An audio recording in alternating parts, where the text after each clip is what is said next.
Salah satu cara untuk mendekatkan diri kepada Allah adalah dengan sering membaca istighfar. Istighfar dilakukan dengan mengucapkan kalimat Astagfirullahaladzim, yang artinya aku memohon ampun kepada Allah yang Maha Agung. Beristighfar biasa dilakukan apabila umat Islam meminta ampun kepada Allah atas semua dosa yang telah dilakukan. Orang yang rajin mengucapkan kalimat istighfar bukan hanya akan mendapatkan pengampunan dari Allah, tetapi juga akan mendapatkan hal lain yang sudah Allah janjikan. Apa yang saya dapatkan kalau saya beristighfar? Ada 9 janji Allah kalau kita selalu beristighfar. 1. Allah akan memberikan pahala. Yang pertama akan dicatatkan pahala buat Anda sendiri, karena istighfar ucapan yang tidak butuh energi. Hanya lisan dan bibir kita yang bergerak, suara sedikit saja, tidak ada energi yang besar. Sedangkan itu adalah ibadah yang besar pahalanya. Allah memerintahkan umat Islam dan juga memerintahkan Nabi Muhammad untuk beristighfar kepada Allah. 2. Allah akan mendatangkan rezeki, bahwa istighfar merupakan sebab utama dalam datangnya rezeki kepada umat Islam. Al-Qurtubi radhiyallahu anhu berkata tentang tafsir surah Hud ayat 52. Di dalam ayat-ayat ini terdapat dalil-dalil bahwa istighfar digunakan untuk meminta rezeki. 3. Allah akan memasukkan umat Islam ke dalam surga, bahwa istighfar adalah sebab utama Allah akan memasukkan umat Islam ke dalam surga. Istighfar merupakan salah satu zikir pagi dan petang yang sangat dianjurkan. Dengan beristighfar Allah akan mengampunkan segala dosa yang pernah umat Islam perbuat.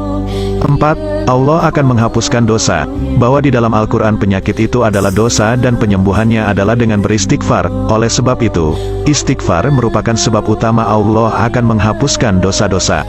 5. Istighfar dapat mencegah hukuman dari Allah, bahwa orang yang gemar membaca istighfar maka Allah akan menjauhkannya dari hukuman ataupun azab. Al-Hasan Bashir radhiyallahu anhu berkata, "Wahai anak Adam, meninggalkan dosa lebih ringan bagimu daripada mencari taubat, dan ketahuilah bahwasanya pada saat kau meninggalkan perbuatan dosa, atau kau beristighfar pada saat berbuat dosa, maka azab Allah tidak akan datang."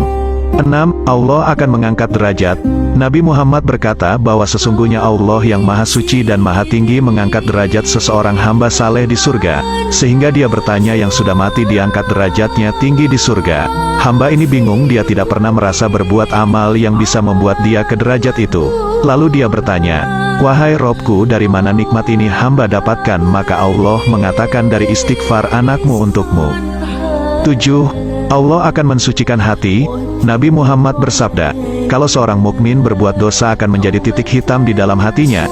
Kalau dia bertaubat kemudian dia beristighfar kepada Allah meninggalkan dosanya, maka akan diangkat noda hitam itu dalam hatinya. Dan kalau seandainya dia bertaubat dan meninggalkannya serta beristighfar, hatinya kembali bersih.